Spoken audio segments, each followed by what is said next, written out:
আওয়ামী লীগের কথাই বলতেছি। এখন অনেকে বলতেছে যে নতুন একটা আওয়ামী লীগ, পরিশুদ্ধ একটা আওয়ামী লীগকে বাংলাদেশে রাজনীতিতে আনার দরকার। অনেকে এটা আমরা বিরোধিতা করতেছি বা অনেকেই বিরুদ্ধাচরণ করতেছে। ইনসাফের কথা হলো যে অন্য সকলের যেরকম রাজনীতি করার অধিকার আছে, আওয়ামী লীগ যদি রাজনীতি করতে চায় তার আগে তাদেরকে বাংলাদেশের মানুষের রক্তের দাম চুকাইতে হবে। যতগুলো মানুষের, নিরপরাধ মানুষের রক্ত ঝরিয়েছে তারা, এই সব রক্তপাতের বিচার হোক। যথাযথভাবে বিচার হওয়ার পর এরপরে যদি কিছু আওয়ামী লীগ অবশিষ্ট থাকে তারা রাজনীতি করুক, আমাদের কোনো আপত্তি নেই। তবে আমি যতটুকু দেখেছি 2009 সাল থেকে নিয়ে 2024 সাল পর্যন্ত, মধ্যখানে 2013 সালের শাপলা চত্বর, 2021 সালের ব্রাহ্মণবাড়িয়ার শহীদ শাহাদাতের ঘটনা, এই সকল শাহাদাত এবং এই হত্যাযজ্ঞের সঙ্গে জড়িত মানুষগুলোকে যদি যাচাই বাছাই করে বিচারের কাঠগড়ায় দাঁড় করানো হয়, বাংলাদেশের কোনো একটা ইউনিয়ন ওয়ার্ড পর্যায়ের আওয়ামী লীগের কোনো নেতা অবশিষ্ট থাকবে বলে আমার মনে হয়। 2013 সালে 5ই মে যখন শাপলা চত্বরে রাতের গভীরে নবী প্রেমিক তৌহিদি জনতার বুকের উপর বুলেটের আঘাতে, বুলেটের বৃষ্টি বর্ষণ করা হয়, সেই ঘটনার প্রত্যক্ষদর্শী ছিলাম আমরা, তার প্রত্যক্ষ আক্রমণের শিকার ছিলাম আমরা। রাতের বেলায় হত্যাযজ্ঞ তো হয়েছেই, এরপরে সকালে যখন এইরকম মানুষগুলো গুলিবিদ্ধ হয়ে, ক্ষতবিক্ষত হয়ে, রক্তাক্ত হয়ে, এই মানুষ হাজার হাজার লক্ষ মানুষের জনতা যখন এভাবে শাপলা চত্বর থেকে আমরা বিচ্ছিন্ন হয়ে গেলাম, যে যেদিকে পারলো জীবন নিয়ে পালিয়ে গেল। বহু মানুষ রাস্তায় রাস্তায় দেখেছি আহত অবস্থায়, কাউকে দুজন পাজাকোলা করে নিয়ে যাচ্ছে, কাউকে ভর দিয়ে নিয়ে যাওয়া হচ্ছে। অসংখ্য অগণিত মানুষ এভাবে যে যেদিকে পেরেছে চলেছে। রাজধানী ঢাকার এমন কোন হাসপাতাল অবশিষ্ট ছিল না যে হাসপাতালগুলোতে আহত মানুষগুলো গিয়ে আশ্রয় না নিয়েছে। প্রতিটি হাসপাতালে কিছুক্ষণের মধ্যেই দুর্বৃত্ত, সেই সময়কার ক্ষমতাসীন দলের দুর্বৃত্তরা প্রতিটি হাসপাতালে গিয়ে রেড দিয়েছে এবং কোথাও কোনো হাসপাতালে শাপলা চত্বরের আহত সেই নবী প্রেমিক জনতা চিকিৎসা গ্রহণ করবার সুযোগ পর্যন্ত পায় নাই। হাসপাতালগুলোতে গিয়ে সেই আহত অর্ধমৃত মানুষগুলোর উপর নতুন করে টর্চার চালানো হয়েছে। বাংলাদেশের কোথাও কোনো bus stand, rail station, launch station, কোনো একটা স্টেশন এমন অবশিষ্ট ছিল না যেখানে শাপলা চত্বর থেকে নবী প্রেমিক জনতা যখন নেমেছে, স্থানীয় গুন্ডা পান্ডা নিয়ে আওয়ামী নেতারা তৌহিদি জনতার উপর হামলা না চালিয়েছে। এরপরে 2024 জুলাই আগস্টে ওপেন সারা দুনিয়ার মানুষের কাছে অজস্র অগণিত প্রমাণ, শুধু বাংলাদেশের মিডিয়া নয়, সামাজিক যোগাযোগ মাধ্যম, আন্তর্জাতিক পর্যায় পর্যন্ত, জাতিসংঘ পর্যন্ত সকলের কাছে তার প্রত্যক্ষ দৃষ্টান্ত বিদ্যমান। অসংখ্য অগণিত বুলেটের আঘাত এবং প্রতিটি তৃণমূল পর্যায়ের ছাত্রলীগ, যুবলীগ, আওয়ামী লীগের নেতারা তারা ওপেন খোলা মাঠে বন্দুক নিয়ে, রিভলভার নিয়ে ছাত্র জনতার বিরুদ্ধে, তৌহিদি জনতার বিরুদ্ধে বুলেটের আঘাত ছুড়ে মেরেছে। এইভাবে যদি বিচার করা হয়, এই সকল ডকুমেন্টসগুলোর উপর ভিত্তি করে যদি জুলাই হত্যাকাণ্ড, 2021 হত্যাকাণ্ড, 13 সালের হত্যাকাণ্ডের যদি বিচার করা হয়, তাহলে একজনে বলেছে 300 আসনে নির্বাচন করার প্রার্থী পাওয়া কঠিন হবে আওয়ামী লীগের। এরপরে যদি পাওয়া যায় করুক নির্বাচন, যদি এই সব বিচার হওয়ার পরে যদি আওয়ামী লীগ রাজনীতি করতে চায় করুক। আমি দেখেন এই সমস্ত কথাগুলি বলা আমার উদ্দেশ্য নয়, পরে যে কথাটা এখন বলতেছি সেটা বলা হলো আমার উদ্দেশ্য। আওয়ামী লীগ যদি রাজনীতি করতে চায় করবেন, তাহলে একটা কথা আমাদের পক্ষ থেকে, আলেম সমাজের পক্ষ থেকে আমি দ্ব্যর্থহীন ভাষায় তাদেরকে বহুবার বলেছি, আজও আপনাদের মাধ্যমে তাদের কর্ণকুহরে আওয়াজ পৌঁছে দিতে চাই। তোমাদেরকে একটা বিষয় সংশোধন করে আগামীর বাংলাদেশের রাজনীতির মাঠে নামতে হবে। সেই বিষয়টা হলো যে আওয়ামী লীগের লোকজনের একটা স্বভাব, তারা মুসলমানরা নামাজ পড়ে, নামাজ নিয়ে আমাদের সঙ্গে তাদের খুব একটা বিতর্ক নাই, রোজা রাখে বিতর্ক নাই, ঈদের নামাজ নিয়ে বিতর্ক নাই, জানাজার নামাজ নিয়ে বিতর্ক নাই, অন্যান্য ধর্মীয় কর্মকাণ্ড নিয়ে বিতর্ক নাই। যখনই আমরা রাষ্ট্রে ইসলামী রাষ্ট্র প্রতিষ্ঠার দাবি তুলি, যখনই আমরা ইসলামী রাজনীতির কথা বলতে চাই, যখনই আমরা ইসলামী রাষ্ট্র প্রতিষ্ঠার কথা বলতে চাই, তখন তারা আমাদের কণ্ঠ চেপে ধরার চেষ্টা করে। ইসলামী রাজনীতিকে তারা বন্ধ করার, ইসলামী রাজনৈতিক যে কোনো তৎপরতার তারা টুটি চেপে ধরবার চেষ্টা করে। এটা হলো আওয়ামী লীগের সবচেয়ে বড় বিরোধ ইসলামপন্থীদের সঙ্গে। তারা ইসলামের রাজনৈতিক উত্থানকে সহ্য করতে পারে না, ইসলামী রাষ্ট্র প্রতিষ্ঠার চেষ্টাকে তারা সহ্য করতে পারে না। বরং তারা সবচেয়ে জঘন্য যে কাজটা করে সেটা হলো ইসলামী রাজনীতি যারা করে, ইসলামী রাষ্ট্র প্রতিষ্ঠার রাজনীতি যারা করে, তাদের এই রাজনৈতিক তৎপরতাকে ধর্ম ব্যবসা বলে আখ্যায়িত করে। মুহতারাম হাজিরিন, মরহুম আল্লামা দেলোয়ার হোসেন সাইদি রহমতুল্লাহ আলাইহি একটা কথা বলতেন, আরে ধর্ম নিয়ে রাজনীতি তো তাদেরটা নয় যারা ধর্মকে প্রতিষ্ঠার জন্য রাজনীতি করে। আলহামদুলিল্লাহ, আমরা তো আল্লাহর জমিনে আমাদের ওপেন বক্তব্য, পরিষ্কার ঘোষণা, জীবনের লক্ষ্য আমাদের আল্লাহর জমিনে আল্লাহর দ্বীনকে জিন্দা করব, আল্লাহর জমিনে আল্লাহর দ্বীনকে বিজয়ী করব, আল্লাহর জমিনে কোরআনী শাসন কায়েম করব, আল্লাহর জমিনে খেলাফত কায়েম করব।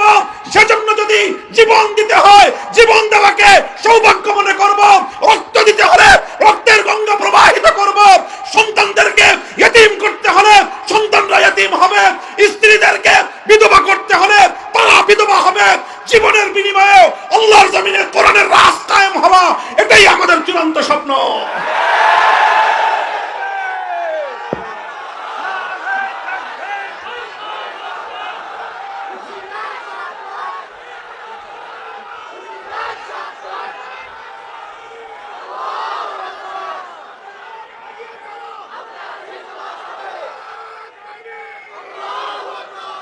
এটা তো আমাদের পরিষ্কার কথা।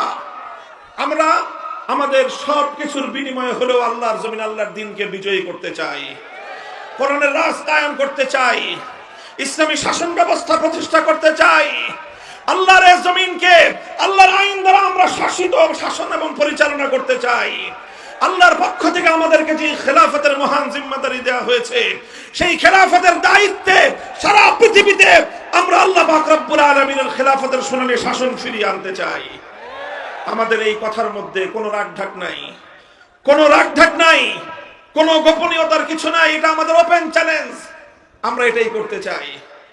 কাজেই আমরা কোরআনের জন্য জীবন দিতে প্রস্তুত। আমরা কোরআনকে তেলাওয়াত করি, আমরা আল্লাহর কোরআনকে জানার চেষ্টা করি, কোরআনের জ্ঞান অর্জন করার চেষ্টা করি, কোরআনের আহ্বান মানুষের কর্ণকুহরে পৌঁছে দেওয়ার পয়গাম নিয়ে আমরা দুনিয়াতে ফেরি করি, এবং আল্লাহর কোরআনের সমাজ বিনির্মাণ করবার জন্য, কোরআনের রাজ গড়বার জন্য আমরা আমাদের জীবনকে বাজি লাগাই। এটা আমাদের স্বপ্ন, এটা আমাদের সাধনা, এটাই আমাদের জীবন, এটাই আমাদের মরণ। কাজেই এটা আমাদের ব্যবসা না, এটা আমাদের জীবন। আল্লাহর কোরআন কায়েম করার রাজনীতি করা আমাদের ব্যবসা নয়, এটা আমাদের জীবন, এটাই আমাদের সাধনা। এটার জন্যই আমরা বাঁচি, এটার জন্যই আমরা মরতে চেষ্টা করি।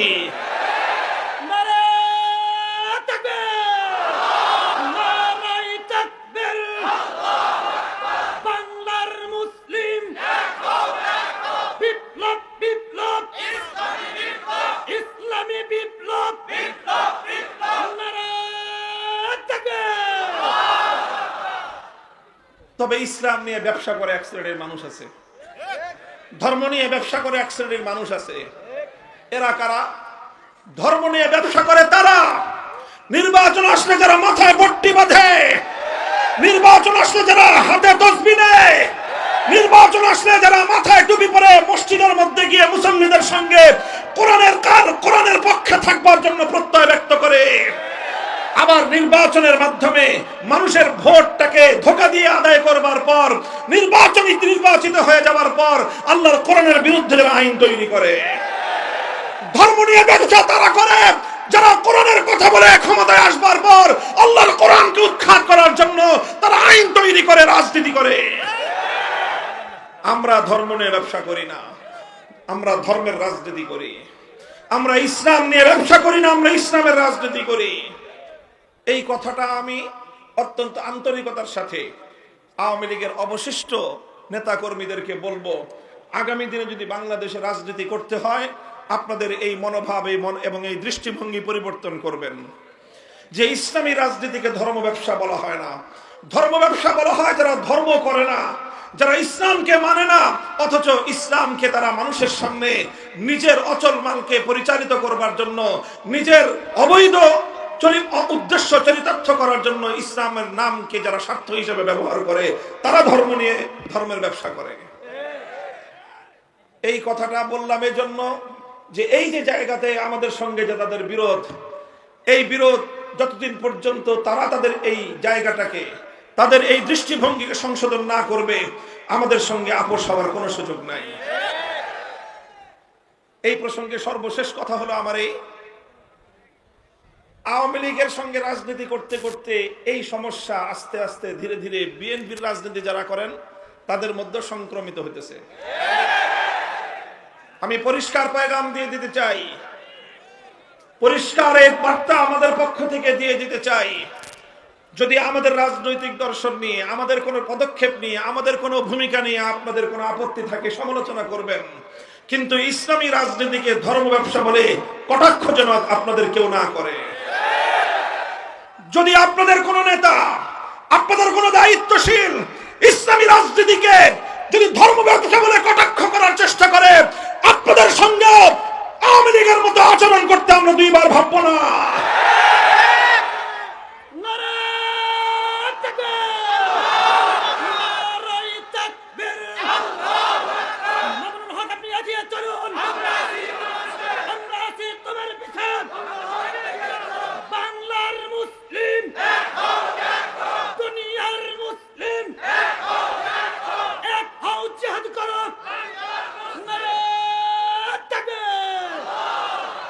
মোহতারাম হাজিরিন, কথাটা পরিষ্কার, সুন্দর একটা বার্তা।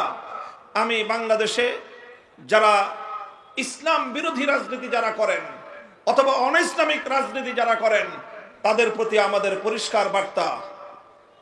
এখন মুখে কথা বলছি, সুন্দরভাবে বুঝিয়ে বলছি, যদি আপনি ইসলামের বিরুদ্ধাচরণ করতে চান, গণতান্ত্রিক দেশে ইসলামের বিরুদ্ধাচরণ করতে পারেন। মনে রাখেন, ইসলামের বিরুদ্ধাচরণ করে কেউ ইসলামের এই আল্লাহর প্রজ্বলিত এই আলো নিভিয়ে দিতে পারবে না। ইসলামের জন্মের প্রথম দিন থেকে ইসলামের বিরুদ্ধাচরণ করা হয়েছে। সকল বিরুদ্ধবাদীরাই একদিন ধ্বংস হয়ে গেছে। ইসলাম তার স্বমহিমায় পৃথিবীতে তার আলো বিকিরণ করেই গিয়েছে। আজও আপনি চাইলে আপনি ইসলামের বিরুদ্ধাচরণ করতে পারেন, কিন্তু ইসলাম প্রতিষ্ঠার রাজনীতিকে ধর্ম ব্যবসা বলে কটাক্ষ করবার চেষ্টা করবেন না। আজ এ কথা শান্ত কণ্ঠে বলছি, মনে রাখবেন, এ দেশে আমরা ধীরে ধীরে আলহামদুলিল্লাহ আল্লাহর কোরআনের প্রতি, ইসলামী অনুশাসনের প্রতি, ইসলামী শাসন ব্যবস্থার প্রতি, খেলাফতের শাসন ব্যবস্থার প্রতি, ইসলামী রাজনীতির প্রতি শুধুমাত্র আলেম সমাজ নয়, শুধুমাত্র মাদ্রাসা মসজিদের জনশক্তি নয়, প্রতিটি বিশ্ববিদ্যালয়ে, প্রতিটি ক্যাম্পাসে, প্রতিটি কলেজে, স্কুলে পর্যন্ত ইনশাআল্লাহ আল কোরআনের সৈনিক তৈরি হতে শুরু করেছে। আমরা ইসলামী রাজনীতির আহ্বান সমাজের প্রতিটি মানুষের কাছে পৌঁছে দিতে চাই। সমালোচনা করতে হয় করবেন, ইসলামী রাজনীতিকে ধর্ম ব্যবসা বলে আখ্যায়িত করবার, ইসলামী রাজনীতিকে ধর্ম ব্যবসা বলে কটাক্ষ করার এই আস্পর্ধা বাংলার মাটিতে বেশি দিন বরদাস্ত করা হবে না। ইসলামী রাজনীতির বিরুদ্ধে কেউ যদি কটাক্ষ করে, সরাসরি ইসলামের অবমাননা। যেমনি ভাবে ইসলামের যে কোনো বিধানকে কটাক্ষ করলে ইসলামের অবমাননা হয়, ইসলামের যে কোনো বিধানকে কটাক্ষ করলে আল্লাহর অবমাননা হয়, ঠিক তদ্রুপ ইসলামী রাজনীতিকে কটাক্ষ করলে আল কোরআনের অবমাননা হয়। ইসলামী রাজনীতিকে কটাক্ষ করলে আল্লাহর অবমাননা হয়, ইসলামী রাজনীতিকে কটাক্ষ করলে ইসলামী শরীয়তের অবমাননা হয়, ইসলামী রাজনীতিকে কটাক্ষ করলে আল্লাহর জমিনে ইসলামী রাজনীতির প্রবর্তক নবী মুহাম্মদ আরবীর কটাক্ষ এবং অবমাননা করা হয়। সাবধান, হুঁশিয়ার, এটা ঈমানের সঙ্গে জড়িত একটা প্রশ্ন। আল্লাহ পাক রব্বুল আলামিন সকলকে বুঝবার তৌফিক দান করেন। আমি কোরআনে কারীমের যে আয়াত তেলাওয়াত করেছিলাম সেই আয়াতের আলোচনার দিকে যেতেই পারলাম না, দীর্ঘ আলোচনা আমি করব না। কোরআনে কারীমের সূরাতুন নিসার মধ্যে 60 নম্বর আমার তেলাওয়াতকৃত আয়াতে আল্লাহ পাক রব্বুল আলামিন একটি প্রশ্ন রেখেছেন। বিস্ময়কর, বিস্ময়াভিভূত হয়ে বিস্ময়ের সঙ্গে আল্লাহ পাক রব্বুল আলামিন আশ্চর্য বোধ করে একটি প্রশ্ন রেখেছেন। আল্লাহ বলেন, আলাম তারা ইলাল্লাযীনা ইয়াজউমুনা আন্নাহুম আমানু বিমা উনজিলা ইলাইকা ওয়া মা উনজিলা মিন ক্বাবলিক ইউরিদুনা আন ইয়াতাহাকামু ইলাত তাগুতি ওয়া ক্বাদ উমিরু আন ইয়াকফুরু বিহি ওয়া ইউরিদুশ শাইতানু আন ইউদিল্লাহুম দালালাম বাঈদা। আল্লাহ বলেন যে তোমরা কি দেখেছো এক শ্রেণীর মানুষ এমন রয়েছে, তোমরা কি লক্ষ্য করো যে কিছু মানুষ এমন রয়েছে ইয়াজউমুনা আন্নাহুম আমানু, তারা দাবি করে যে তারা নাকি ঈমানদার। তারা কি দাবি করে? কি দাবি করে? তারা নিজেদেরকে ঈমানদার বলে দাবি করে। ইয়াজউমুন অর্থই হলো ইয়াদউন, তারা নিজেদেরকে ঈমানদার বলে দাবি করে। অথচ আল্লাহর কোরআন বলতেছে, অথচ ইউরিদুনা আন ইয়াতাহাকামু ইলাত তাগুত ওয়া ক্বাদ উমিরু আন ইয়াকফুরু বিহি, নিজেদেরকে তারা ঈমানদার বলে দাবি করে, অথচ তারা তাগুতের কাছে বিচার চায়, তারা তাগুতের কাছে ফয়সালা জানতে চায়, তারা তাগুতের সিদ্ধান্ত জানতে চায়। অথচ আল্লাহর পক্ষ থেকে সমস্ত মানব জাতিকে স্পষ্ট বার্তা দিয়ে দেওয়া হয়েছে যে তোমরা তাগুতকে অস্বীকার করো। কোরআনে কারীমের এই আয়াত, সূরাতুন নিসার এই আয়াত স্পষ্ট ভাষায় মানব জাতির কাছে একটা বার্তা তুলে ধরে। সেই বার্তাটা হলো এই, যারা তাগুতকে বিশ্বাস করে, যারা তাগুতের সিদ্ধান্ত মানবার জন্য প্রস্তুত হয়, তারা আর কিছু হলেও হতে পারে, হাজি হতে পারে, গাজী হতে পারে, পাজি হতে পারে, কিন্তু ঈমানদার হতে পারে না। আল্লাহর কোরআনের বার্তা হলো এই যে তুমি তাগুতের কাছে ফয়সালা চাইবা, তাগুতের কাছে সিদ্ধান্ত জানতে চাইবা, তাগুতের বিচার মানবা, আবার নিজেকে ঈমানদারও মনে করবা। এই দুটো কোশ্চেন কেন একত্রিত হতে পারে না। কোরআনে কারীমের বহু আয়াত একইভাবে আল্লাহ পাক রব্বুল আলামিন তাগুতের প্রতি ঈমানদারদেরকে চূড়ান্তভাবে তাগুতকে বর্জন করতে বলা হয়েছে। সূরাতুল বাকারার মধ্যে আল্লাহ পাক রব্বুল আলামিন স্পষ্ট ভাষায় বলেছেন, আল্লাহ পাক রব্বুল আলামিন কোরআনে কারীমের বিভিন্ন জায়গায় তাগুত সম্পর্কে পরিষ্কার বার্তা দিয়েছেন। আল্লাহ বলেছেন, আল্লাযীনা আমানু ইউকাতিলুনা ফী সাবিলিল্লাহ ওয়াল্লাযীনা কাফারু ইউকাতিলুনা ফী সাবিলিত তাগুত। আল্লাহ বলেন, যারা ঈমানদার তারাও লড়াই করে, যারা বেঈমান তারাও লড়াই করে। ঈমানদাররা লড়াই করে আল্লাহর পথে, বেঈমানরা লড়াই করে তাগুতের পথে। সুতরাং আল্লাহর পথ হলো ভিন্ন, তাগুতের পথ হলো ভিন্ন। আলো এবং অন্ধকার যেমন একাকার হতে পারে না, আসমান আর জমিন যেমন একত্রিত হতে পারে না, ঠিক তেমনি ভাবে আল্লাহর উপর বিশ্বাস এবং তাগুতের উপর আস্থা বিশ্বাস, এই দুটো কোশ্চেন কেন একত্রিত হতে পারে না। যদি আপনি আমি ঈমানদার হতে চাই, মুমিন হতে চাই, তাহলে পরিষ্কার আল্লাহর কোরআন পরিষ্কার সাফ সাফ আমাদেরকে বলে দিয়েছে যে তোমাদেরকে আল্লাহর উপর ঈমানদার হতে হবে, আল্লাহর উপর বিশ্বাসকে অটল এবং অবিচল রাখতে হবে। একই সঙ্গে তাগুতকে তোমার অস্বীকার করতে হবে। তুমি যদি তাগুতকে অস্বীকার করতে না পারো, তাহলে তুমি তোমার ঈমান কোশ্চিনকালে আল্লাহর নিকট গ্রহণযোগ্য হতে পারে না। প্রশ্ন আসতে পারে, তাগুত কাকে বলা হয়? খুব সংক্ষিপ্ত আলোচনার মাধ্যমে আমি আপনাদের সম্মুখে তাগুতের সংক্ষিপ্ত পরিচয় তুলে ধরবো। এটাই আমার আলোচনার সর্বশেষ পয়েন্ট। মুহতারাম হাজিরিন, যুগে যুগে কোরআনে কারীমের যত মুফাসসিরিনগণ তাফসীর লিখেছেন, কোরআনে কারীমের তাফসীর করেছেন, তারা সকলেই তাগুতের পরিচয় তুলে ধরেছেন। সকল মুফাসসিরিনদের আলোচনাকে যদি একত্রিত করা হয়, তাগুত সম্পর্কে মুফাসসিরিনগণ যেই ব্যাখ্যা, যেই বিশ্লেষণ, তাগুতের যেই ডেফিনিশন এবং তার যে সংজ্ঞা তুলে ধরেছেন, তার সারমর্ম হলো এই, তাগুত কাকে বলা হয়? তাগুত বলা হয় আল্লাহ পাক রব্বুল আলামিনের জন্য যেই স্থান, যেই আসন নির্ধারিত, আল্লাহর জন্য যেই মর্যাদাটা নির্ধারিত, আল্লাহর জন্য নির্ধারিত আসন যদি কোনো গায়রুল্লাহকে দেওয়া হয়, কোন গায়রুল্লাহকে যদি আল্লাহর জন্য নির্ধারিত আসনে বসানো হয়, সেই গায়রুল্লাহকেই বলা হয় তাগুত। কথা বোঝা গেল? যেমন ছোট্ট একটা দৃষ্টান্ত দেই, আপনার প্রশ্নের জবাব দিয়ে দৃষ্টান্তটা বুঝতে সহজ হবে। বলেন তো, এই মহাবিশ্বের মধ্যে ইবাদতের উপযুক্ত একমাত্র কে? আরো জোরে বলেন, মহাবিশ্বের মধ্যে ইবাদতের উপযুক্ত একমাত্র কে? আল্লাহ। ইবাদতের উপযুক্ত একমাত্র আল্লাহ। এখন এই আল্লাহর জন্য যে ইবাদত, সেই ইবাদত যদি আল্লাহর জন্য না করে কোন গায়রুল্লাহর জন্য কেউ ইবাদত করে, তাহলে যেই গায়রুল্লাহর জন্য ইবাদত করা হবে সেই গায়রুল্লাহকেই বলা হয় তাগুত। আরো স্পেসিফিক দৃষ্টান্ত বুঝেন, যেরকম কোরআনে কারীমের মধ্যে সে যুগের কথা বলা হয়েছে, সেই যুগে কিছু মানুষ আল্লাহকে বাদ দিয়ে লাত, মানাত, উজ্জা, হুবাল এই সকল দেবদেবতার পূজা করত, এই সকল দেবদেবতার ইবাদত করত। ইবাদতের উপযুক্ত একমাত্র কে? জোরে বলেন কে? যখনই কোনো মানুষ আল্লাহকে বাদ দিয়ে লাত, মানাত, উজ্জা, হুবাল দেবতার ইবাদত করলো, তখন লাত, মানাত, উজ্জা, হুবাল এই দেবতাগুলোকে আল্লাহর জন্য নির্ধারিত আসনে সমাসীন করা হলো। আল্লাহর জন্য নির্ধারিত আসনে সমাসীন যাকেই করা হয় তাকেই তাগুত বলা হয়। যখন কেউ লাতকে পূজা করে তখন লাতকে বলা হয় তাগুত। যখন কেউ মানাতকে পূজা করে মানাতকে বলা হয় তাগুত। যখন কেউ উজ্জা বা হুবালকে পূজা করে তখন উজ্জা বা হুবালকেই বলা হয় তাগুত। বর্তমান যুগের মানুষ লাত, মানাত, উজ্জা, হুবালের পূজা করে না। আজকের যুগের কিছু মানুষ তারা সরস্বতীর পূজা করে, আজকের যুগের কিছু মানুষ দুর্গার পূজা করে, আজকের যুগের কিছু মানুষ তারা কালীর পূজা করে, আল্লাহকে বাদ দিয়ে বিভিন্ন দেবদেবতার পূজা করে। যখনই কোনো মানুষ আল্লাহকে বাদ দিয়ে কোন দেবদেবতাকে পূজা করলো, আল্লাহকে বাদ দিয়ে দুর্গার ইবাদত করলো, তখন দুর্গাকে বলা হয় তাগুত। আল্লাহকে বাদ দিয়ে সরস্বতীর ইবাদত করলো, সরস্বতীকে বলা হয় তাগুত।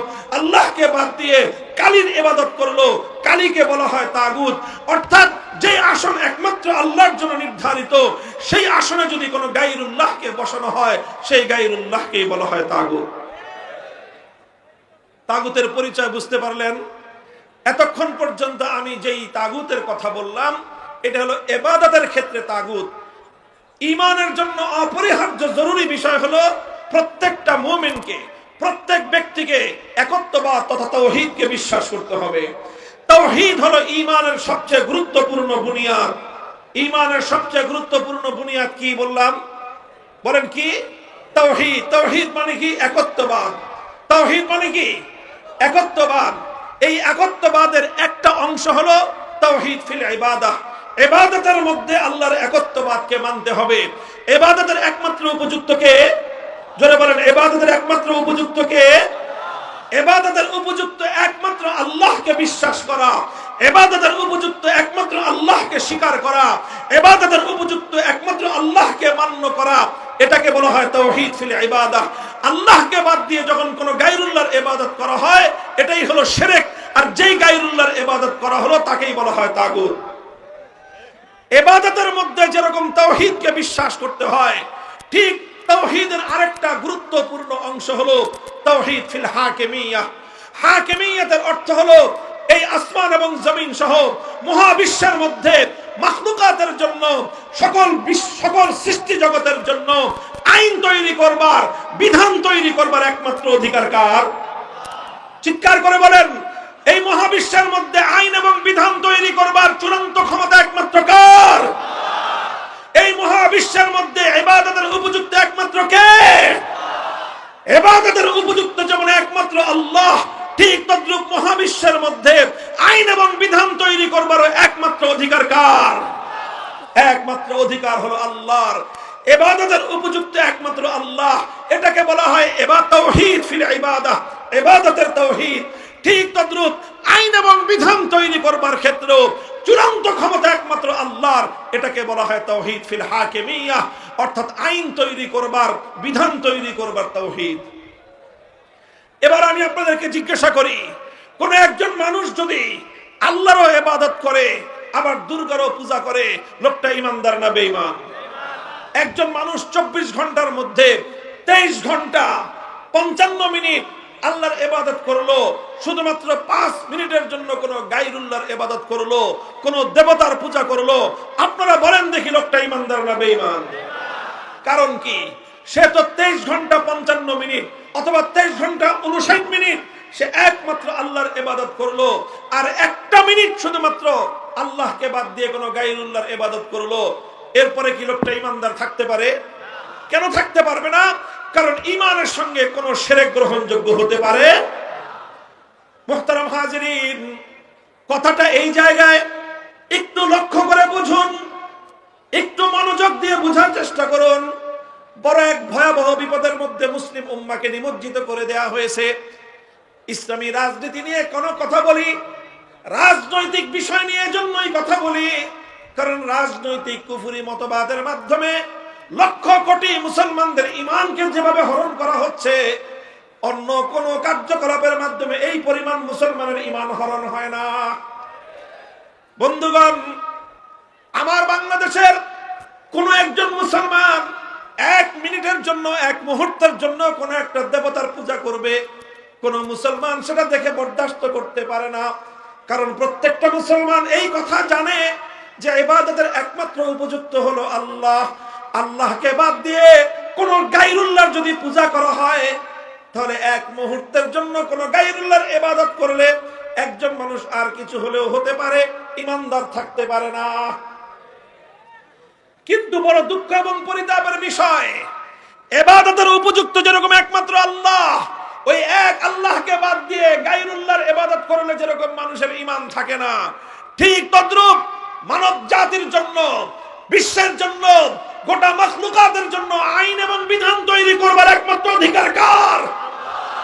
এটাও তো তাওহীদ, এটাও তো আল্লাহর একত্ববাদ। অথচ অসংখ্য অগণিত মানুষ ইসলামের নাম ধারণ করে, অসংখ্য অগণিত মানুষ 5 ওয়াক্ত নামাজ পড়ে, অসংখ্য অগণিত মানুষ বছর বছর হজ করে, প্রতি বছর রোজা রেখে, অসংখ্য অগণিত মানুষ মাথায় টুপি পরে, মুখে দাড়ি রেখে, তারা তাওহীদ ফিল হাকিমিয়্যার বিশ্বাসকে লঙ্ঘন করে আল্লাহর আইনের জায়গায় গায়রুল্লাহর আইনকে সমান মর্যাদা দিয়ে তারা তাদের ঈমানকে ধ্বংস করে বেঈমান আর মুশরিকে পরিণত হচ্ছে। এই বিষয়ে কোনো কথা নাই। এই বিষয়ে কথা বলতে গেলেই আমাদের টুটি চেপে ধরবার চেষ্টা করা হয়। এই বিষয়ে মুসলমানদেরকে সতর্ক করতে গেলেই বলে যে হুজুররা ওয়াজের মাঠে রাজনীতি করবেন না। আমরা তো রাজনীতি করতে চাই নাই, কিন্তু যখন আমরা দেখি রাজনীতির মাধ্যমে সরল প্রাণ মুসলমানদের ঈমান হরণ করা হয়, তখন সেই কুফরি রাজনীতির বিরুদ্ধে কথা বলা আলেমদের ফরজ। সেই কুফরি রাজনীতির বিরুদ্ধে তখন কথা বলা, উম্মতকে সতর্ক করা প্রত্যেকটা ঈমানদার আলেমের দায়িত্ব এবং কর্তব্য হয়ে দাঁড়ায়। মুহতারাম হাজিরিন, এই কথা অনেক লম্বা দীর্ঘ একটা আলোচনার বিষয়। রাত গভীরে এত সূক্ষ্ম বিষয় দীর্ঘ আলোচনা করবার কোনো সুযোগ আমার নাই। আমি শুধু আল্লাহর পয়গম্বরের একটি হাদিসের উদ্ধৃতি দিচ্ছি আপনাদেরকে, বিষয়টা একটু বোঝানোর জন্য। লক্ষ্য করে বুঝেন, এরপরে আলোচনা সমাপ্ত হবে। হযরতে আদী ইবনে হাতেম রাদিয়াল্লাহু তাআলা আনহু আল্লাহর নবীর একজন জলিলুল কদর সাহাবী, অতি উচ্চ মর্যাদা সম্পন্ন একজন সাহাবী। নাম হলো তার আদী, তার বাবার নাম হাতেম তাই। আমরা হাতেম তাইয়ের নাম শুনেছি, বিশ্ববিখ্যাত, পৃথিবীর মধ্যে একজন দানবীর। আজও পর্যন্ত পৃথিবীতে দান এবং মানুষকে উপকার করার ক্ষেত্রে এক কিংবদন্তি নাম হলো হাতেম তাই। এই হাতেম তাইর ছেলে ছিলেন আদী ইবনে হাতেম। আদী ইবনে হাতেম তিনি তার গোত্রের একজন সর্দার ছিলেন, প্রধান ছিলেন। তারা খ্রিস্টান জাতি ছিলেন। সেই আদী ইবনে হাতেম আল্লাহর নবীর কাছে আসলেন নবীজির সঙ্গে দেখা করতে। নবীজির কাছে এসে দেখেন যে আল্লাহর নবী কোরআনে কারীমের সূরাতুল বারাতের আয়াত তেলাওয়াত করতেছেন। ইত্তাখাযু আহবারাহুম ওয়া রুহবানাহুম আরবাবাম মিন দুনিল্লাহ, ইত্তাখাযু আহবারাহুম ওয়া রুহবানাহুম আরবাবাম মিন দুনিল্লাহ। আল্লাহ পাক রব্বুল আলামিন কোরআনে কারীমের মধ্যে খ্রিস্টানদের সম্পর্কে একটা অভিযোগ করেছেন। অভিযোগটা হলো খ্রিস্টানরা, তাদের মধ্যকার 2 শ্রেণীর মানুষ। এক হলো আহবার, অর্থাৎ তাদের মধ্যে যারা জ্ঞানী সম্প্রদায়, আর এক হলো তাদের রুহবান, তাদের মধ্যে যারা পাদ্রী সম্প্রদায়। তাদের জ্ঞানী এবং তাদের পাদ্রী, এই 2 শ্রেণীর মানুষকে তারা রব বলে গ্রহণ করে নিয়েছে, আল্লাহকে বাদ দিয়ে। এটা হলো খ্রিস্টানদের ধর্মবিশ্বাস। যখন আল্লাহর নবী কোরআনের আয়াত শুনলেন, এই আয়াত তেলাওয়াত করলেন, আদি ইবনে হাতেম আল্লাহর নবীর কাছে প্রশ্ন করলেন, যে ইয়া রাসূলুল্লাহ, আপনার কোরআনের মধ্যে, আপনাদের ধর্মগ্রন্থে আমাদের খ্রিস্টানদের সম্পর্কে যে অভিযোগটা করা হয়েছে, সেই অভিযোগটা তো অবাস্তব। আল্লাহর নবী বললেন, কিভাবে অবাস্তব? বললেন, আমরা তো কোনোদিন কোনো খ্রিস্টান, আমাদের কোনো জ্ঞানীকে আমরা রব বলি নাই। আমরা তো কোনোদিন আমাদের কোনো জ্ঞানী ব্যক্তির পূজা বা ইবাদত করি না। আমরা তো কোনোদিন আমাদের মধ্যকার কোনো পাদ্রীর পূজা করি না। আমরা তো কোনোদিন আমাদের কোনো পাদ্রীকে আমাদের রব বলে আমরা ঘোষণা করি নাই। তাহলে আপনি কেন বলছেন যে খ্রিস্টানরা তাদের পাদ্রী এবং তাদের জ্ঞানীদেরকে রব বলে গ্রহণ করে নিয়েছে? এই কথাটা তো খ্রিস্টানদের সম্পর্কে ঠিক নয়। আল্লাহর নবী তখন আদি ইবনে হাতেমকে পাল্টা প্রশ্ন করলেন, হে আদি, তুমি জবাব দাও, হে আদি, তুমি জবাব দাও যে তোমরা আলাস্তুম হারামতুম মা হারামুহু ও আহলালতুম মা আহাল্লুহু। তুমি আমাকে একটা জবাব দাও, তোমাদের খ্রিস্টানদের মধ্যে এমন কোন রীতি আছে কিনা যে আল্লাহ পাক রব্বুল আলামিন কোন একটা জিনিসকে বৈধ বলেছেন, অথচ আল্লাহর সেই হালালকৃত বৈধ জিনিসটাকে তোমাদের জ্ঞানী এবং পাদ্রীরা মিলে যদি অবৈধ ঘোষণা করে দেয়, তখন খ্রিস্টান তোমরা সম্প্রদায়, তোমাদের জ্ঞানীদের, তোমাদের সুশীল সমাজ যখন সেটাকে অবৈধ বলল, আল্লাহ বৈধ বলেছেন, হালাল বলেছেন, তোমাদের সুশীলরা যখন সেটাকে হালাল অবৈধ বলে দেয়, তোমরা সেটাকে অবৈধ বলে মেনে নাও। আবার বিপরীতে আল্লাহ যেটাকে অবৈধ করেছেন, আল্লাহ যেটাকে হারাম করেছেন, তোমাদের জ্ঞানী সম্প্রদায়, পাদ্রী সম্প্রদায় মিলে সেটাকে যখন বৈধ বলে দেয়, তখন তোমরা সেটাকে বৈধ বলে মেনে নাও। এমন বিষয় খ্রিস্টানদের মধ্যে আছে কিনা? তখন আদি ইবনে হাতেম বললেন, যে হ্যাঁ ইয়া রাসূলুল্লাহ, এই ধরনের বিষয় তো খ্রিস্টানদের মধ্যে আছে। খ্রিস্টানদের মধ্যে এমন অহরহ ঘটনা ঘটে, যখন তাদের আল্লাহ প্রদত্ত কোনো বিধান, আসমানি শরীয়তের কোনো বিধান যখন তাদের পছন্দ হয় না, আল্লাহ যেটাকে বৈধ করলেন এটা তাদের পছন্দ হয় না, তখন তাদের পাদ্রীরা এবং তাদের জ্ঞানীরা মিলে সেটাকে অবৈধ ঘোষণা করে দেয়, আর খ্রিস্টান সম্প্রদায় সেটাকে অবৈধ বলে মেনে নেয়। আবার যখন আল্লাহ যেটাকে অবৈধ করেছেন সেটা তাদের করতে মনে চায়, তখন তাদের জ্ঞানী এবং তাদের পাদ্রী সম্প্রদায় বলে বসে তারা একটা আইন পাশ করে দেয় যে এখন থেকে এটা বৈধ। তখন গোটা খ্রিস্ট সম্প্রদায় সেটাকে বৈধ বলে মেনে নেয়। এই বিষয়টা আছে। আল্লাহ রাসূল তখন বললেন, ফাতিলকা ইবাদাতুহুম, হে আদি, তুমি মনে রেখো কোনটা মানুষের জন্য বৈধ হবে, কোনটা অবৈধ হবে, কোনটা আইনসম্মত হবে, কোনটা বেআইনি হবে, সেটা নির্ধারণ করবার চূড়ান্ত ক্ষমতা একমাত্র আল্লাহর। দুনিয়ার কোন মানুষ আল্লাহ পাক রব্বুল আলামিনের কোন বৈধকে অবৈধ ঘোষণা করতে পারে না। আল্লাহর কোন অবৈধকে দুনিয়ার কোন মানুষ বৈধ ঘোষণা করতে পারে না। যে মানুষ আল্লাহর বৈধকে অবৈধ বলবে, যে মানুষ আল্লাহর অবৈধকে বৈধ বলবে, সে সরাসরি আল্লাহর সঙ্গে টক্কর দিল, সে আল্লাহর সঙ্গে বিরোধ করলো। এই পৃথিবীতে সে হলো সবচেয়ে বড় তাগুত। মুহতারাম হাজিরিন, বড় দুঃখ এবং পরিতাপের বিষয় হলো এই যে 1 মিনিটের জন্য আল্লাহর জায়গায় কোনো গায়রুল্লাহর ইবাদত করলে কোনো মানুষ ঈমানদার থাকতে পারে না। এই কথা সবাই মানে, এই কথা সবাই বিশ্বাস করে, অথচ আজ পাশ্চাত্য রাজনীতি আমাদের সমাজের মধ্যে এমন এক ভয়ঙ্কর রাজনৈতিক দর্শন চাপিয়ে দিয়েছে, যেই রাজনৈতিক দর্শনের মাধ্যমে সমাজের কিছু নির্বাচিত মানুষ কোন একটা সংসদে বসে অথবা কোন একটা মন্ত্রণালয়ে বসে, মন্ত্রী পরিষদের বৈঠকে বসে আল্লাহর কোরআনের অসংখ্য আইনকে তারা পরিবর্তন করে দিচ্ছে, আল্লাহর কোরআনের বিধানকে তারা পরিবর্তন করে দিচ্ছে। আর হাজার হাজার লক্ষ লক্ষ মানুষ টুপি পরে নামাজ পড়ে, অথচ আল্লাহর কোন আইনকে যখন পরিবর্তন করে দেওয়া হয়, তখন তারা সকলেই সেই মানুষের বানানো আইনকে আল্লাহর আইনের পরিবর্তে তারা মেনে নেয়। ও দোস্ত, পৃথিবীতে এর চেয়ে বড় শিরক আর কিছুই হতে পারে না। মুহতারাম হাজিরিন, আখেরি পয়গাম আপনাদের কাছে এটাই বলতে চাই, পৃথিবীতে মুসলমানদের মধ্যে অভিশাপ ছিল না। 600 বছর পর্যন্ত পৃথিবী মুসলমানরা শাসন করেছে। কোনদিন কোন মুসলিম জাতির মধ্যে এমন চিন্তাও কেউ করে নাই যে আল্লাহর আইনকে পরিবর্তন করে মানুষ কোন আইন তৈরি করতে পারে। সর্বপ্রথম মুসলমানদের মধ্যে অভিশাপ তৈরি হয়েছে। ওই অভিশাপ দেখা দিয়েছে চেঙ্গিস খানদের মাধ্যমে, হালাকু খানদের উত্তরসূরিদের মাধ্যমে। তাতারিরা চেঙ্গিস খানের উত্তরসূরি, সেই বর্বর তাতারি মঙ্গোলীয়রা যখন মুসলমানদের বাগদাদকে ধ্বংস করে, মুসলমানদের এলাকাগুলোকে দখল করে নেয়, সেই এলাকায় সর্বপ্রথম তারা আল্লাহর আইন উৎখাত করে আল্লাহর আইনের পরিবর্তে চেঙ্গিস খানের বানানো আইন দিয়ে তারা সমাজকে শাসন করতে আরম্ভ করে। সর্বপ্রথম মুসলমানদের উপরে অভিশাপ চাপিয়ে দেয় কারা? মঙ্গোলীয় তাতারিরা। যখন এই অভিশাপ মুসলমানদের উপর চেপে বসে, এই বিপদ যখন মুসলমানদের উপর চেপে বসে, মুসলমানদের আলেম সমাজ, মুসলমানদের নেতৃত্ব লক্ষ লক্ষ মানুষের রক্তের বিনিময়ে, শাহাদাতের বিনিময়ে এই চেঙ্গিসি ফিতনা আল্লাহর আইনের পরিবর্তে মানুষের বানানো আইনকে মোকাবেলা করার জন্য, মুসলিম সমাজ থেকে উৎখাত করার জন্য তারা অবিরাম সংগ্রাম করেছেন। শাইখুল ইসলাম ইবনে তাইমিয়া রাহমাতুল্লাহি আলাইহি, যার নাম আজ উচ্চারণ করা হয় আরবে এবং আজমে, যেই শাইখুল ইসলাম ইবনে তাইমিয়ার নাম উচ্চারণ না করে দুনিয়ার মুসলিম উম্মাহ আজ এক কদম সামনে চলতে পারে না। সেই ইবনে তাইমিয়া রাহমাতুল্লাহি আলাইহি তার জীবদ্দশায় এই তাতারীদের মোকাবেলা করতে গিয়ে জীবনের দীর্ঘ একটা সময় কারারুদ্ধ থেকেছেন। ছয় বার তিনি কারারুদ্ধ হয়েছেন। কারাগারের অন্ধকার প্রকোষ্ঠে তার জীবনের গুরুত্বপূর্ণ সময়, অধিকাংশ সময় অতিক্রান্ত হয়েছে। সব জুলুম সহ্য করেছেন, সমস্ত ত্যাগের কুরবানি হাসি মুখে বরণ করে নিয়েছেন, কিন্তু আল্লাহর আইনের পরিবর্তে মানুষের বানানো আইনকে এক মুহূর্তের জন্য মেনে নেন নাই। অনেক ত্যাগের কোরবানির মাধ্যমে এক সময় তাতারীদের পতন হয়, অনেক তাতারীরা মুসলমান হয়ে যায়, বাকিরা উৎখাত হয়ে আবার মুসলমানদের উপর, সেই মুসলমানদের উপর থেকে সেই বিপদ দূর হয়ে আবার আল্লাহর আইন এবং আল্লাহর শাসন, আল্লাহর কোরআনের শাসন ফিরে আসে। এইভাবে চলতে চলতে সেই মুসলমানদের সালতানাতে ওসমানিয়ার সময় পর্যন্ত, মুসলমানদের সালতানাতে ওসমানিয়া এবং এই ভারতবর্ষের মোগল সাম্রাজ্য সময় পর্যন্ত আইন চলতে একমাত্র কার?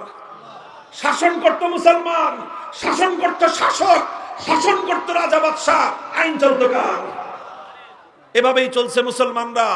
যখন 1757 সালে সর্বপ্রথম এই ব্রিটিশ বর্ষ, এটা যখন এই ভারতবর্ষকে ব্রিটিশরা দখল করে, মুসলমানদের রাজত্বকে দখল করে, ব্রিটিশরা যখন তাদের গোলামীর জিঞ্জির দিয়ে জাতিকে বন্দী করে নেয়, তখন তারা সবচেয়ে বড় যেই বিপদটা মুসলমানদের কাঁধের উপর চাপিয়ে দিয়েছিল, তাদের স্বাধীনতা কেড়ে নিয়েছে, দেশ কেড়ে নিয়েছে, সম্পদ কেড়ে নিয়েছে, এটা বড় বিপদ ছিল না, বরং সবচেয়ে বড় বিপদ ছিল ব্রিটিশরা। তারা মুসলমানদের সমাজ থেকে আল্লাহর আইন, আল্লাহর কোরআনের আইন, শরীয়তের আইনকে উৎখাত করে ব্রিটিশ প্রবর্তিত আইন মুসলমানদের উপর চাপিয়ে দেয়। মুহতারাম হাজিরিন, 190 বছর পর্যন্ত ব্রিটিশদের মোকাবেলা করা হয়েছে, সংগ্রাম করা হয়েছে, যুদ্ধ করা হয়েছে, জিহাদ করা হয়েছে, ব্রিটিশদেরকে উৎখাত করা হয়েছে। 1947 সালে 190 বছরের সংগ্রামের মধ্য দিয়ে ব্রিটিশদেরকে উৎখাত করা হয়েছিল। ব্রিটিশদের বানানো আইন দিয়ে আবার মুসলমানরা শাসিত হবে এজন্য নয়। ব্রিটিশরা উৎখাত হয়েছে 1947 সাল থেকে আজ 2025 সাল, কত বছর হয়? প্রায় 75 বছর, প্রায় 72-73 বছর, দীর্ঘ সময়। বন্ধুগণ, এই দীর্ঘ একটা সময়, 78 বছর সময় অতিক্রান্ত হয়েছে। মুসলমানরা একটাই আক্ষেপ, যারা কোরআন বুঝেন, যারা হাদিস বুঝেন, ইসলামের ইতিহাস নিয়ে যারা স্টাডি করেন, আমাদের আক্ষেপ একটাই, 78 বছর আগে ব্রিটিশদেরকে আমাদের পূর্বপুরুষরা রক্তের বিনিময়ে, শাহাদাতের বিনিময়ে, অসংখ্য অগণিত মানুষের জীবনের বিনিময়ে যেই ব্রিটিশদেরকে বিতাড়িত করে আমরা আমাদের মাতৃভূমিকে স্বাধীন করেছিলাম, আমাদের মানচিত্র স্বাধীন হয়েছে, পতাকা স্বাধীন হয়েছে, কিন্তু জাতি হিসেবে আজও আমরা স্বাধীন হতে পারি নাই। বলবেন কেন জাতি হিসেবে স্বাধীন হতে পারলাম না? হে আমার জাতি, শুধু পতাকা, স্বাধীন পতাকা উড়লেই জাতি স্বাধীন হয় না, মানচিত্র স্বাধীন হলেই জাতি স্বাধীন হয় না। কিভাবে তুমি তোমাকে স্বাধীন ভাবো? আজও তোমার দেশের আদালত পরিচালিত হয় আল্লাহর কোরআনের আইন অনুযায়ী নয়, ব্রিটিশ প্রবর্তিত আইন অনুযায়ী। তুমি কিভাবে তোমাকে স্বাধীন ভাবো? আজও তোমার দেশের শাসন ব্যবস্থা পরিচালিত হয় আল্লাহ প্রদত্ত শাসন ব্যবস্থা অনুযায়ী নয়, বরং ব্রিটিশ প্রবর্তিত শাসন ব্যবস্থা অনুযায়ী আজও তোমার প্রশাসন চলে। আজও তোমার শিক্ষা ব্যবস্থা আল্লাহর কোরআনী শিক্ষা চলে না, ইসলামী শিক্ষা ব্যবস্থা দিয়ে তোমার দেশ চলে না, বরং ব্রিটিশ প্রবর্তিত শিক্ষা ব্যবস্থা দিয়ে আজও তোমার দেশ হয়। আজও তোমার দেশের অর্থনীতি আল্লাহ প্রদত্ত অর্থ ব্যবস্থা দিয়ে চলে না, আজও তোমার অর্থনীতি ব্রিটিশ প্রবর্তিত সুদ ভিত্তিক অর্থ ব্যবস্থা দিয়ে পরিচালিত হয়। যে দেশের অর্থ ব্যবস্থা ব্রিটিশ প্রবর্তিত, যে দেশের শিক্ষা ব্যবস্থা ব্রিটিশ প্রবর্তিত, যে দেশের শাসন ব্যবস্থা ব্রিটিশ প্রবর্তিত, যে দেশের আইন ব্রিটিশ প্রবর্তিত, তাদের মানচিত্র স্বাধীন হতে পারে, পতাকা স্বাধীন হতে পারে, সে জাতি আজও স্বাধীনতা পায় নাই।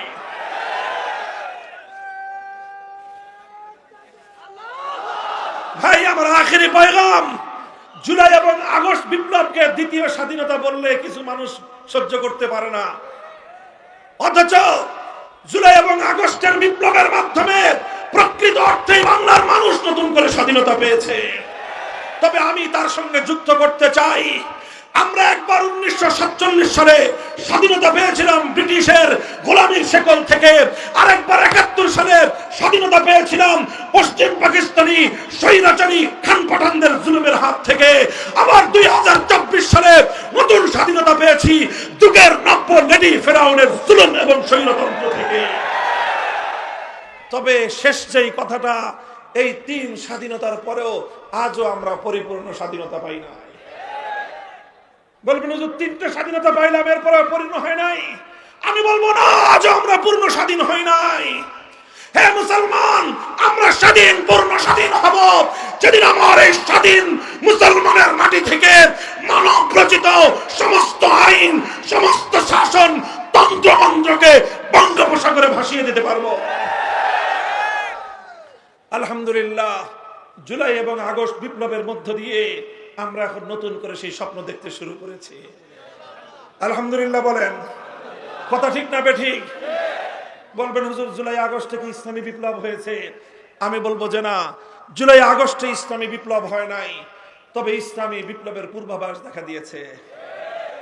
যেমন প্রতিদিন সকালবেলা যখন সূর্য উদিত হয়, সূর্য উদয়ের ঘন্টা দেড়েক আগে পূর্ব দিগন্তে সুবহে সাদেকের অভ্যুদয় ঘটে। কথা বলেন ঠিক না বেঠিক? আমরা যখন ফজরের নামাজের ওয়াক্ত হয়, ফজরের নামাজ পড়ি, তখন কিন্তু সূর্য উঠে না। সূর্য উঠে তখন সুবহে সাদেক হয়। সুবহে সাদেক হলে দুনিয়ার মানুষ বুঝে আর কিছুক্ষণ পরে সূর্যের উদয় হবে। সমস্ত পাখিরা গান গেয়ে উঠে, সমস্ত পশু পাখি তারা কিচিরমিচির করে উঠে, তারা দুনিয়ার মানুষকে আগমনের বার্তা শোনাতে আরম্ভ করে। হে মানুষ, আর ঘুমিয়ে থেকো না, কিছুক্ষণ পরেই পূর্ব দিগন্তে সূর্যের উদয় হবে। আলোয় আলোয় পৃথিবীটা উদ্ভাসিত হবে, রাতের অমানিস অন্ধকার দূর হয়ে যাবে। তুমি ঘুমিয়ে থেকো না, জেগে উঠো, নতুন আলোকে তুমি স্বাগত জানাও। এর নামই হলো সুবহে জাদিদ, এর নামই হলো সুবহে সাদেক।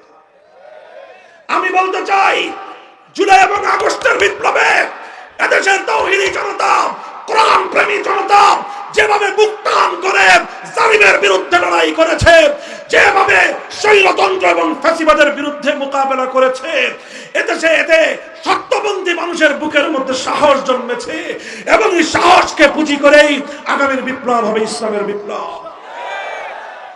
আর এই বিপ্লবটা ছিল ইসলামী বিপ্লবের পূর্বাভাস।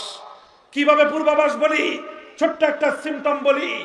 আপনারা লক্ষ্য করেছেন 5ই আগস্ট দুপুর 1টা থেকে 2টোর মধ্যে যখন গোটা বাংলাদেশের মানুষ জানতে পারলো লেডি ফেরাউন পালিয়েছে, গোটা বাংলাদেশে 1 ঘন্টার মধ্যে একটা ঐতিহাসিক ঘটনা ঘটেছে। সেই ঘটনাটা কি?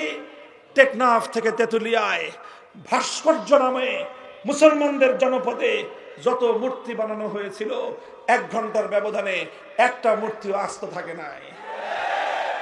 সেটা যত দুর্ভেদ্য জায়গাতেই হোক না কেন, হাইকোর্ট, সুপ্রিম কোর্ট থেকে শুরু করে সেনানিবাস পর্যন্ত, রাজপথ থেকে শুরু করে অন্য একটা পাড়া এবং মহল্লার রাস্তার মোড় পর্যন্ত ভাস্কর্য নামক মুসলিম জনপদের শিরকের আখড়া সমস্ত মূর্তি ভেঙে গুড়িয়ে দেওয়া হয়েছে।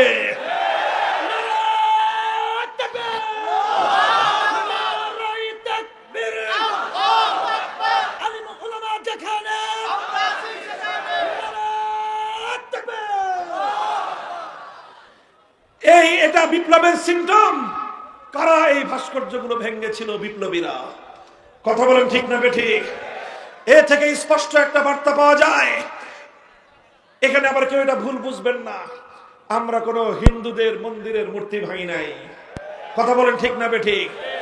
কোন হিন্দুদের, সংখ্যালঘুদের মন্দির, তাদের বাসা বাড়িতে রক্ষিত কোন একটা মূর্তির গায়ে ফুলের টোকাও দেওয়া হয় নাই।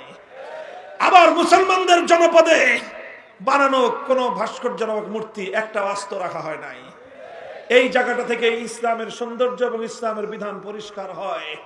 মুসলমানরা নিজেদের জনপদে কোন মূর্তিকে বরদাস্ত করে না, কিন্তু অন্য ধর্মাবলম্বীদের ধর্মীয় কোন সংস্কৃতির উপর একটা ফুলের টোকাও দেয় না।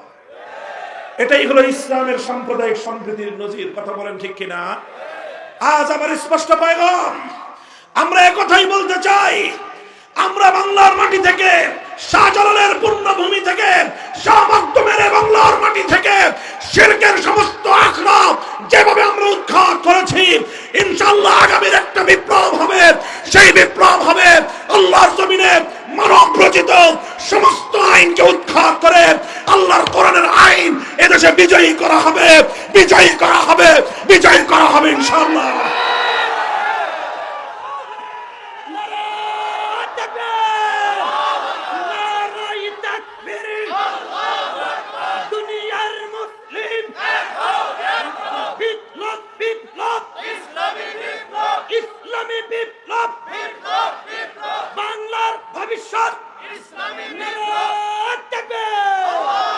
মুহতারাম হাজিরিন, আমরা আপনাদের কাছে এই পয়গাম পৌঁছে দিতে চাই, আপনারা এভাবে মসজিদ ভিত্তিক সমাজ তৈরি করুন।